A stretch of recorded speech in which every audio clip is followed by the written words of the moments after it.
Hello दोस्तों, एक बार फिर स्वागत है आपका अपने यूट्यूब चैनल दीक्षा क्लास स्टडी में। जो आपको भी पता है कि हमेशा भी क्या चल रहा था, हम लोग क्रैश कोर्स के अंतर्गत पढ़ रहे थे। क्रैश कोर्स के अंदर हम लोगों ने क्या देखा था, सेकंड नंबर चैप्टर देखा था। सेकंड नंबर चैप्टर में कल ही मैंने आपको बता दिया था कि it may be but next class is may be your last class of this chapter. ये इंड चैप्टर होगा आगे आने वाली क्लास में। तो ये आज आप लोग की जो क्लास होने वाली है, ये हम लोग का जो सेकंड नंबर चैप्टर हम लोगों ने शुरुआत किया था खनिज संसाधन के अंतर्गत। तो खनिज संसाधन का ये लास्ट चैप्टर है आप लोगों का, जिसके अंतर्गत हम लोग अब तक ले हम लोगों ने जो भी सेकंड नंबर चैप्टर स्टार्ट किया था, फिर खनिज संसाधन क्या होता है, कैसे होता है, कितने प्रकार होते हैं, उसका वर्गीकरण कैसे किया जाता है, इस सब के बारे में हम लोगों ने देख लिया। टोटल के टोटल चीज हम लोगों ने क्या किया था, कंप्लीट किया था। अब हम लोग को लास्ट क्लास इसके अंत में देखना है कि ऐसा क्या है इसमें। ठीक है, तो चलिए हम लोग आज की क्लास स्टार्ट करते हैं। तो देखो, और एक बात और कि मतलब कल मैंने जो वॉइस सेट किया था, स्टार्ट किया था, तो सब में मुझे यही लगा कि सारे के सारे बच्चे यही चाहते हैं कि सर आप क्लास जो लिख कर कराते हो that is the better for everyone. तो आई थिंक मैं लिख करके ही कराता हूँ। एकमात्र ऋषि है जिन्होंने मुझे कहा था कि सर वो मतलब पहले बोर्ड पर लिख लो, उसके बाद क्या करो, क्लास फिर समझा देना सिर्फ। इससे क्या होगा, टाइम की बचत होगी। हाँ, मुझे भी पता है टाइम की बचत होगी, लेकिन शायद आप लोग की जनसंख्या ज्यादातर कहां पर जा रही है, तो सर लिख करके पढ़ाइए पे। तो ठीक है, वैसे ऋषि आप डाउनलोड करके क्लास स्पीड में करके देख लेना, ठीक है, कोई बात नहीं, इट्स योर पर्सनल इशू। तो आप उस पर वर्क करो, बेहतर रहेगा मेरे हिसाब से। तो हम लोगों ने बॉक्साइट को कल देख लिया था, धात्विक खनिज अलह को हम लोगों ने कंप्लीट कर लिया था। ठीक है, तो आज हम लोगों को क्या देखना है, तांबा के बारे में। कल हमने बताया भी था आप लोगों को कि हमारा टॉपिक का नाम क्या था, धात्विक खनिज अलौह। धात्विक खनिज अलौह मतलब ऐसा धात्विक खनिज जिसमें लोहे की मात्रा अनुपस्थित हो। जिसमें से हम लोगों ने फर्स्ट नंबर कंप्लीट क्या किया था आप लोगों का, वह था बॉक्साइट, जो हम लोग का कल ही खत्म हो चुका था बॉक्साइट। दूसरा का आज हम लोग का जो चलने वाला है वह है तांबा। वह है हमारा क्या, तांबा। तो आज हम लोग को क्या पढ़ना होगा, तांबा के बारे में। यह भी एक धात्विक खनिज है जिसमें लोहे की मात्रा नहीं पाई जाती, तो हमको इसके बारे में पढ़ना है। चलिए हम तांबा के बारे में बात करें। तो देखो, तांबा के बारे में बात करोगी तो तांबा बहुत ही इंपॉर्टेंट है। आप नॉर्मली अगर किसी भी इलेक्ट्रिसिटी की दुकान में जाओ, इलेक्ट्रिसिटी की दुनिया में अगर देखोगे, तांबा का बहुत ही उपयोगिता है। आज हो गया, तार हो गया, से लेकर के तार से लेकर के अन्य चीजों से बनाने के बर्तन होते हैं, सब में इसका प्रयोग होता है। तो नॉर्मली तांबा का प्रयोग बहुत ज्यादा हम लोग अपने जीवन में करते हैं, ये बहुत ही उपयोगी है। ठीक है, तो आगे हम इसका पॉइंट अगर लिखा है तो हम लोग क्या बोल सकते हैं। चलिए अब इसका हम फर्स्ट नंबर पॉइंट लिखाएंगे, तो हम क्या लिखाएंगे, तांबा एक बहुत ही उपयोगी धातु है। यह बिजली का अच्छा सुचालक है, जिसके कारण से इसका प्रयोग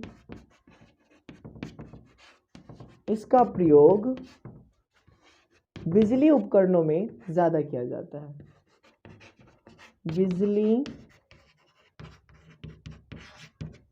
उपकरणों में ज्यादा किया जाता है। नेक्स्ट हम इसका पॉइंट अगर लिखा है तो क्या लिखा सकते हैं, भारत में अगर तांबा का प्रयोग की मैं बात करूं तो भारत में हम पढ़ लेते क्या क्या तांबा का क्या कैसा वितरण है, कैसे कैसे हम लोगों ने भारत में वितरण करना देखा था, तो इसके बारे में हम लोग को देखना पड़ेगा। तो चलिए बी नंबर पॉइंट अगर मैं इसके अंदर लिखा हूं तो भारत में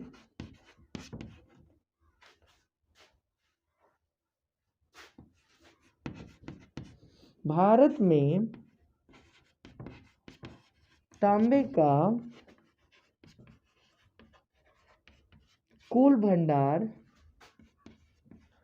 125 करोड़ टन है। C number,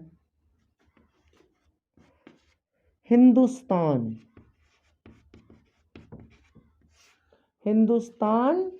copper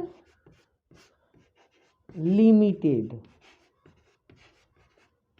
Hindustan Copper Limited एक ऐसी फैक्ट्री है जो तांबे का खनन एवं प्रगलन का कार्य करती है। अब यहां तक हमने लिखा है, पहले इसको हम समझ लेते हैं, नेक्स्ट टाइम इसके बारे में पढ़ेंगे क्या क्या कहाँ कहाँ किस किस राज्यों में ज्यादातर उत्पादन किया जाता है। पहला हमने देखा क्या कि तांबा एक बहुत ही उपयोगी वस्तु है, धातु है, कोई दिक्कत नहीं है, बहुत ही उपयोगी है, क्योंकि साधारणतः हमारे मानव जीवन में हम देखते हैं तो मानव जीवन में भी हम इसका प्रयोग बहुत ज्यादातर करते हैं, तो मानव जीवन के प्रयोग के आधार पर ही तो हम इसको बांटते हैं। तो इसीलिए मैंने बोला क्या कि तांबा एक बहुत ही उपयोगी धातु है, यह बिजली का अच्छा सुचालक है, जिसके कारण से ही इसका प्रयोग बिजली के उपकरणों में ज्यादातर किया जाता है। तो बिजली के अच्छे सुचालक होने के कारण इसका हम क्या करते हैं, देखिएगा तार बनाने में, क्या कहते हैं, बिजली का बहुत सारी चीज बनाने में हम लोग क्या करते हैं, इसका प्रयोग करते हैं।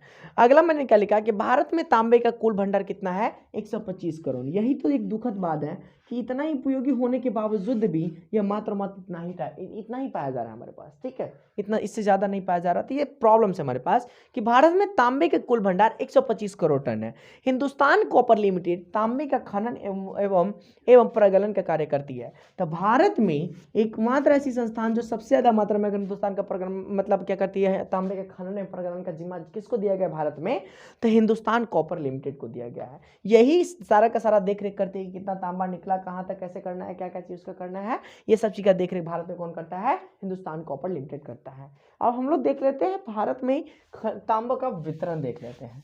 चलिए कि कौन कौन सा राज्य है जो सबसे ज्यादा मात्रा में हम लोग क्या करता है, उत्पादन करता है। इसमें सबसे अगर बात करते हैं सबसे मुख्य आता है आप लोगों का झारखंड, सबसे ज्यादा आता है क्या हमारे पास, झारखंड। तांबे का वितरण डी क्या नंबर पॉइंट है, डी नंबर ई नंबर जो भी हो लिख लीजिएगा। तांबे का वितरण, तांबे का वितरण में अगर मैं बात करूं तो सबसे पहला नंबर पॉइंट आता है झारखंड का। झारखंड का जो सिंहभूम जिले में तांबे का सबसे बड़ा उत्पादन होता है। नेक्स्ट, इसके अलावे हजारीबाग तथा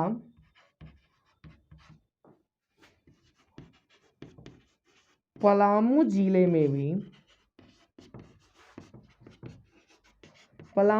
में भी अल्प मात्रा में तांबा पाया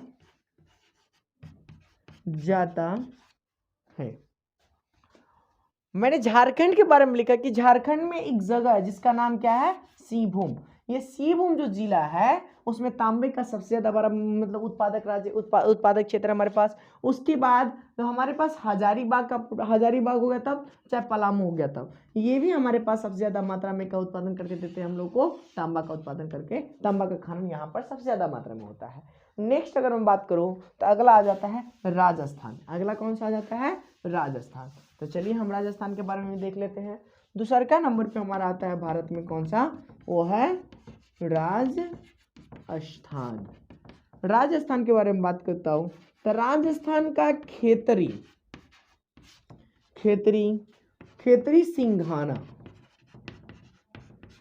सिंघाना में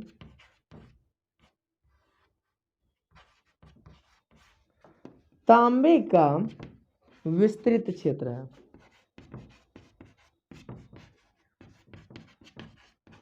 क्षेत्र है।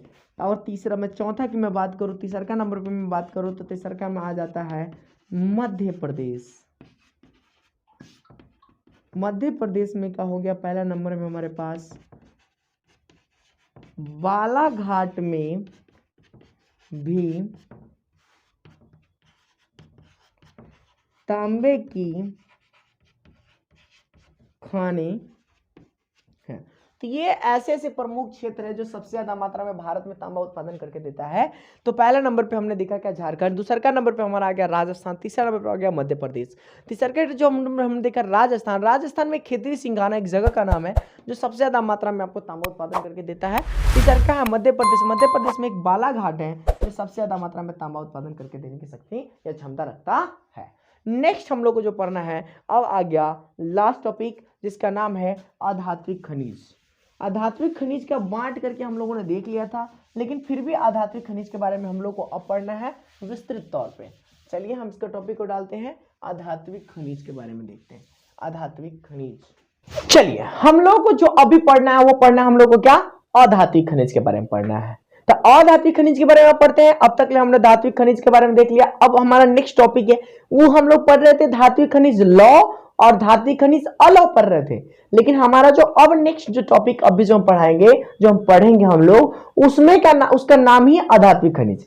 एक बार हम आधात्विक खनिज जो शुरू में पढ़े थे वो पढ़े थे, लेकिन इस बारे में हमारे भारत के संक्षेप में रखा गया है। भारत के अंतर्गत के बारे में बात करेंगे कि आधात्विक खनिज के अंतर्गत जो हमारे पास प्रकार थे वो उसका वितरण कैसे कैसे है, किन किन आधारों पर उसका वर्गीकरण किया गया है, इसके आधार पर पढ़ना है। ठीक है, तो चलिए हम इसके बारे में पढ़ते हैं। टॉपिक का नाम है अधात्विक खनिज। अधात्विक खनिज। तो जिस प्रकार से हमको उसके अंतर्गत पढ़ना पड़ा था लोहा वाला के बारे में, बिना लोहा वाला के बारे में, तो उसी प्रकार से अधात्विक खनिज अभ्रक के बारे में पढ़ना है हम लोग को। तो पहला नंबर हमारे पास जो पॉइंट आता है वह है हमारा कौन सा, अभ्रक। तो अब अभ्रक जो हो गया हमारे पास अधात्विक खनिज है। तो चलिए हम इसके बारे में बात करते हैं। पहला हम बताएं तो भारत में उत्पादन की दृष्टि से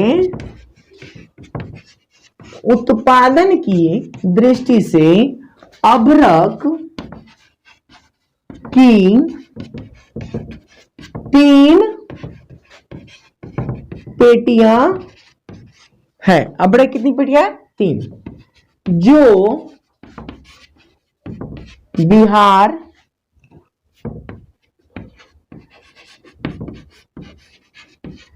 झारखंड,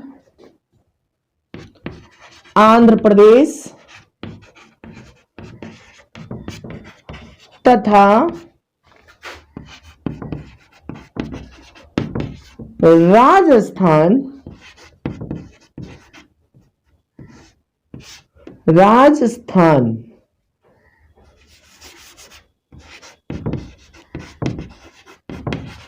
राजस्थान राज्यों के अंतर्गत आते हैं। भारत में अगर बात करें तो भारत में तो खैर हमारे पास हो गया अभ्रक जो है भारत में उत्पादन की दृष्टि से अभ्रक का कितनी पेटियां हमारे पास उपस्थित है, तो 3 पेटियां उपस्थित है। और इन तीनों पेटियों को अगर बांटा गया है तो हमारे पास 4 राज्यों में बांटा गया, बिहार हो गया, झारखंड हो गया, राजस्थान हो गया और हमारे पास आंध्र प्रदेश हो गया। अब एकमात्र ऐसा अब तक आपने देखा होगा तो बिहार हमारे पास आया है। तो अभ्रक के उत्पादन में बिहार सबसे मुख्य माना जाता है, झारखंड सबसे मुख्य माना जा रहा है। चलिए नेक्स्ट हम पॉइंट लिखा है, तो भारत में अभ्रक का कुल भंडार, अभ्रक का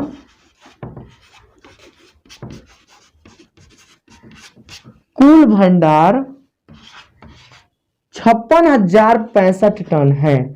56,065 टन है। 5,06,065 टन ये भी बोल सकते हैं, या 56,065 टन बोल सकते हैं, लेकिन वो 5 लाख टन नहीं है बोल सकते, 56,065 टन बोल सकते हैं। ठीक है, तो भारत में अभ्रक का कुल भंडार कितना है, 56,065 टन है।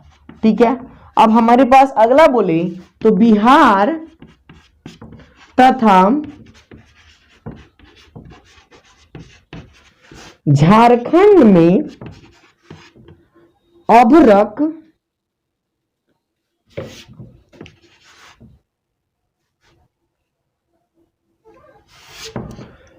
झारखंड में उत्तम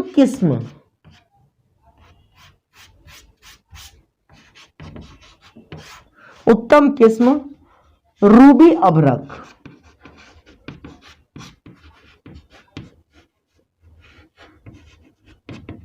रूबी अभ्रक पाया जाता है। तो ये सबसे इंपॉर्टेंट था हम लोग के पास अभ्रक के बारे में कि भारत में जितने भी अभ्रक उत्पादन किया जाता है जहां से भी, इसको कितने पेटियों में बांटा गया, तो 3 पेटियों में बांटा गया। जैसे पहला हो गया बिहार, झारखंड, आंध्र प्रदेश, राजस्थान। और इसमें से जो सबसे अगर बात करें भारत में कितना ज्यादा मात्रा में अभ्रक उपस्थित है, तो 56,065 टन हमारे पास भारत में अभ्रक की मात्रा पाई जा रही है, जिसमें से बिहार तथा झारखंड में अभ्रक का सबसे उत्तम किस्म, सबसे बेस्ट, जो सबसे अच्छा अभ्रक होता है उसके बारे में लिखा गया हुआ है। कौन सा? रूबी। ये क्या है? रूबी। इसका प्रयोग किया जाता है। इसके बारे में मैं पढ़ा था। सबसे पहले यह जान लो कि अभ्रक काम कहां किया जाता है। अभ्रक एक ऐसा पदार्थ है ना जिसको मतलब जिस प्रकार से हमने तांबा देखा कि अच्छा सुचालक था, तब विद्युत उपकरण में अभ्रक का प्रयोग वहां पे किया जाता है जहां पर सबसे कम मात्रा में अगर विद्युत को भेजना जाता है, तो विद्युत का अच्छा कुचालक के रूप में कार्य करता है। इसलिए इसका डिमांड बहुत ज्यादा है, हम लोग बहुत ज्यादा रूप में इसका प्रयोग करते हैं। ठीक है, चलिए हम लोग आगे की पॉइंट पढ़ते हैं। अगला हमारे पास अगर हम बात करें अधातु खनिज के बारे में, तो अधातु खनिज का दूसरा का नंबर पॉइंट हमारे पास कौन सा? चूना पत्थर। दूसरा का नंबर पॉइंट क्या जाएगा हमारा? चूना पत्थर। चलिए चूना पत्थर के बारे में लिखते हैं। चूना पत्थर की मैं बात करूं, वो चूना पत्थर ज्यादातर मात्रा में कहां प्रयोग किया जाता है? तो फैक्ट्रियों में किया जाता है। दूसरा का नंबर भूना पत्थर लिखा था। ओए यार, चूना पत्थर।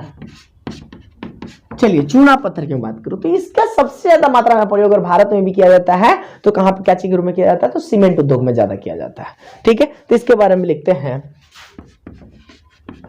भारत में चूना पत्थर का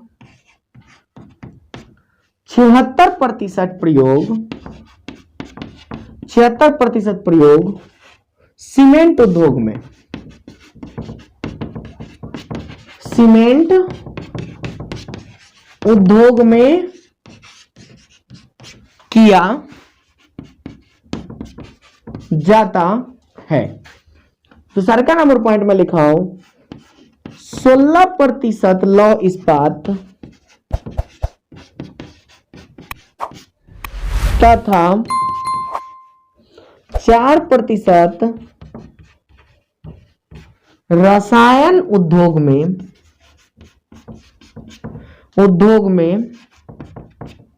इसका प्रयोग किया जाता है। तो हमको अभ्रक के बारे में देखे तो अभ्रक के बारे में हमने कंप्लीट किया। चूना पत्थर के बारे में देखे तो भारत में चूना पत्थर तो लगभग 76% प्रयोग कच्चे में सीमेंट उद्योग में किया जाता है। नेक्स्ट इसमें 16% लौह इस्पात के रूप में और 4% हमारा रसायन उद्योग के रूप में किया जाता है।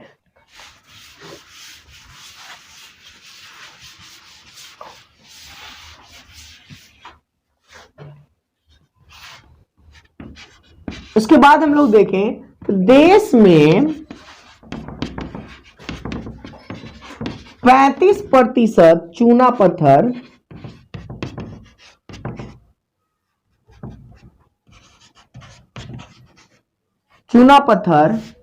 मध्य प्रदेश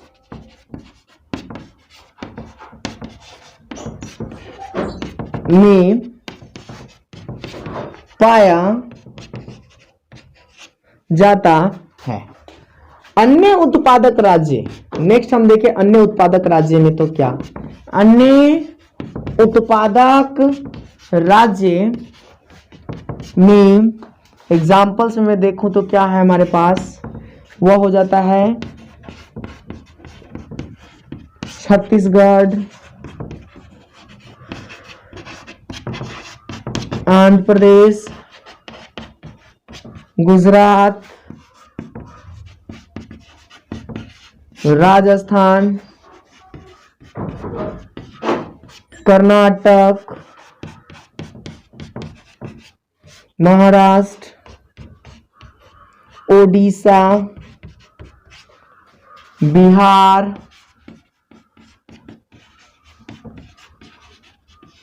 झारखंड तथा आंध्र प्रदेश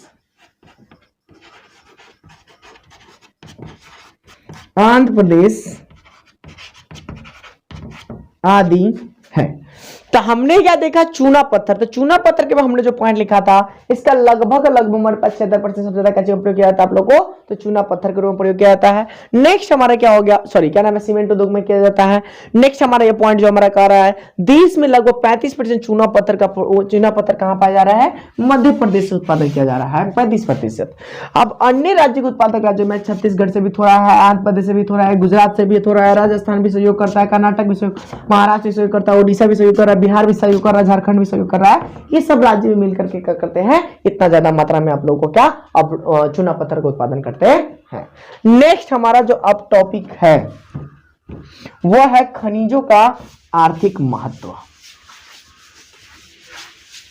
एक बात बताओ, जब ये सवाल आया खनिजों का आर्थिक महत्व, तो आपके दिमाग में क्या आ रहा है?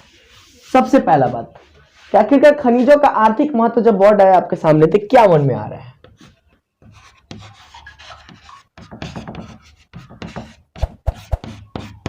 खनिजों का आर्थिक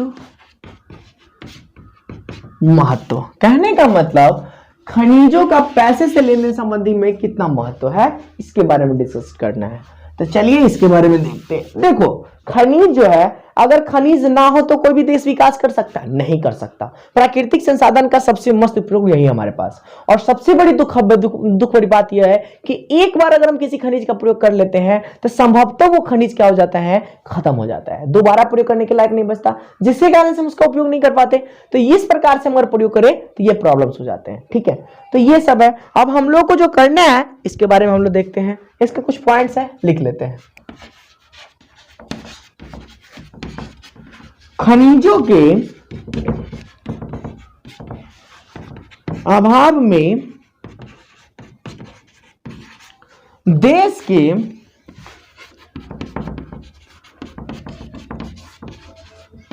औद्योगिक विकास को गति नहीं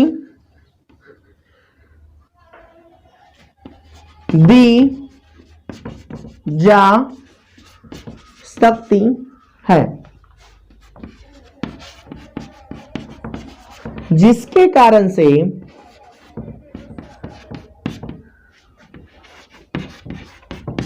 देश का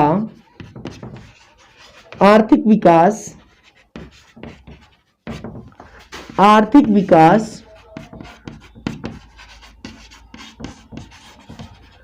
अवरुद्ध हो जाता है। हमने क्या देखा, खनिजों के आर्थिक महत्व में खनिजों के अभाव में देश के औद्योगिक विकास को गति नहीं दी जा सकती। कहने का मतलब जिस देश में खनिज का अभाव होता है संभवतः वो देश विकासशील या अविकसित देश में आता है, विकसित देश के अंतर्गत नहीं आते हैं। आप लोग देखते हुए आज एक बार नजर उठाकर देख लीजिए कि संभवतः वही विकसित देश है जिसके पास क्या हो, तेल शोधक कारखाने हैं, अपना तेल जहां से निकाला जाता है। तो खनिजों का सबसे ज्यादा मात्रा में वहां पे पाया जा रहा है, जिसके कारण से वो देश क्या है, सबसे ज्यादा मात्रा में विकसित है हमारे पास। लेकिन वैसे देश जिनके पास ये सब सुविधा उपलब्ध नहीं है वो आज ही अविकसित या तो विकासशील की श्रेणी में गिने जाते हैं। क्यों? क्योंकि उनके पास उतना मात्रा में प्राकृतिक संसाधन के रूप में उपलब्ध नहीं है। जापान एक्सेप्शन के अंतर्गत है क्योंकि उसके पास सबसे ज्यादा मात्रा में टेक्नोलॉजी है और दूसरा टेक्नोलॉजी का प्रयोग क्या करता है, वो इस प्रकार से जितने भी मानव संसाधन उसके पास उपलब्ध है उस सबका वो इतना बेहतर तरीके से उपयोग कर रहा है, उसका कोई मतलब सोच ही नहीं है भाई। उसका उपयोग करने का तरीका सबसे बेस्ट है। लेकिन आज हमारे पास देख लीजिए कि गवर्नमेंट हमारे पास जो कह दे उसका मानने का तैयार नहीं होती है, उसमें भी कुछ ना कुछ सवाल हो जाता है, उत्पन्न हो जाता है। तो ये सारी की सारी बातें अलग बात है। नेक्स्ट हमारा क्या होता है, जिसके कारण देश का आर्थिक विकास अवरुद्ध हो जाता है। कहने का मतलब जिस देश में हमारे पास खनिज संसाधन उपलब्ध नहीं होंगे उतना ज्यादा मात्रा में हमारा देश विकास नहीं कर पाएगा। हमारा है अभी खनिजों का आर्थिक महत्व। अब खनिजों का संरक्षण। आए दिन हम लोग देखते हैं कि हम लोग को जो कुछ भी जरूरत पड़ता है हम लोग को इतना मात्रा में प्रयोग करना चाहिए, हम उसका दोहन करते जा रहे हैं, प्राकृतिक संसाधनों का इस प्रकार से दोहन कर रहे हैं कि अब वो खत्म होने की कगार पे पहुंच चुके हैं। तो अगर इसी प्रकार से चलता रहा तो आने वाले समय में क्या होगा कि खनिज उस रूप में नहीं बचेंगे हमारे पास। तो नेक्स्ट हमारे पास अगला नंबर टॉपिक हमारे पास क्या, खनिजों का संरक्षण। खनिजों का संरक्षण। संरक्षण के मतलब यह हुआ कि हम आज जो इस रूप में हम लोग को, जैसे में देख लीजिए कि हम लोग को अगर बात करें तो खनिजों का हम लोग को थोड़ा मात्रा में प्रयोग करना चाहिए, एक लिमिट मात्रा में प्रयोग करना है। जितना मात्रा में उसका निर्माण होता है उससे कई गुना ज्यादा इसलिए हम उसका उपयोग कर रहे हैं, जिससे बहुत सारी समस्या उत्पन्न हो जाएगी, आने वाली भावी पीढ़ी के लिए भी नहीं बचेगा। ऐसा कौन सा तरीका अपना है जिससे हम खनिजों का भी उपयोग कर ले, हमारा भी काम चल जाए, साथ ही साथ उसके निर्माण की जो प्रक्रिया है वह भी अवरुद्ध ना हो। तो हम लोग को खनिज संसाधन के संरक्षण में, खनिजों का संरक्षण में यही टॉपिक पे डिस्कस करना है। चलिए हम इसके बारे में पार्ट लिखते हैं। खनिजों की सबसे बड़ी विशेषता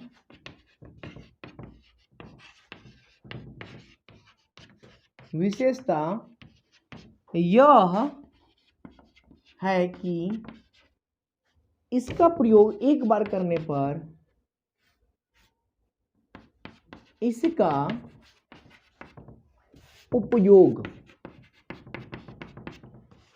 एक बार, यह लिखा हुआ है चह नहीं, एक बार करने पर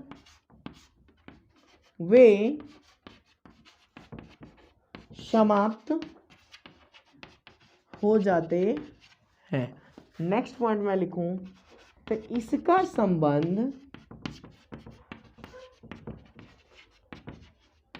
इसका संबंध हमारे वर्तमान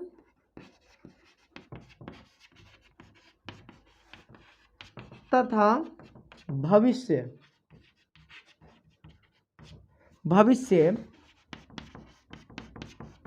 दोनों से है। अतः खनिजों का संरक्षण अति आवश्यक है।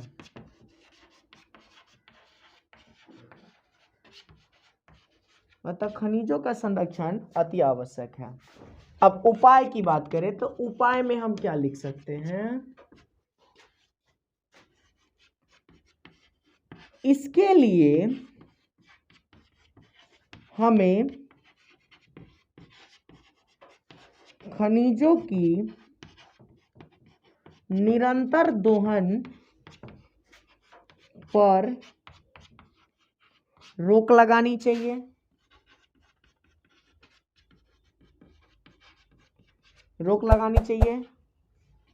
First number. सेकेंड नंबर, उनका बचत पूर्वक उपयोग करना चाहिए तथा कच्चे माल के रूप में सस्ते किस्म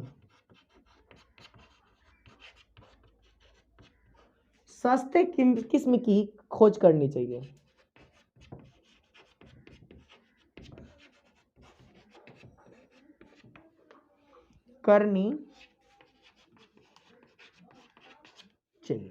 आइए इसको समझते हैं। खनिजों का संरक्षण में मैंने क्या लिखा है कि खनिजों की सबसे बड़ी विशेषता यह है कि इसका उपयोग एक बार करने पर ये समाप्त हो जाते हैं।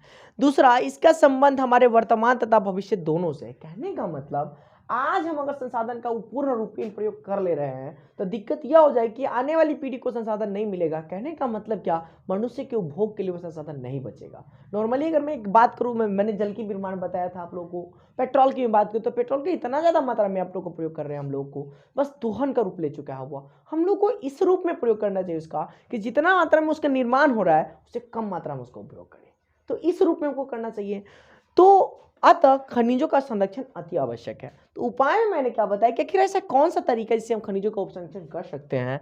तो इसके लिए हमें खनिजों का निरंतर दोहन पर रोक लगानी चाहिए। दूसरा, उनका बचत पूर्वक उपयोग, मतलब जितना से जितना ज्यादा हो सके हमें अपने उपयोग के अनुसार ही हम उसका उपयोग करें, इससे ज्यादा नहीं कर सकें।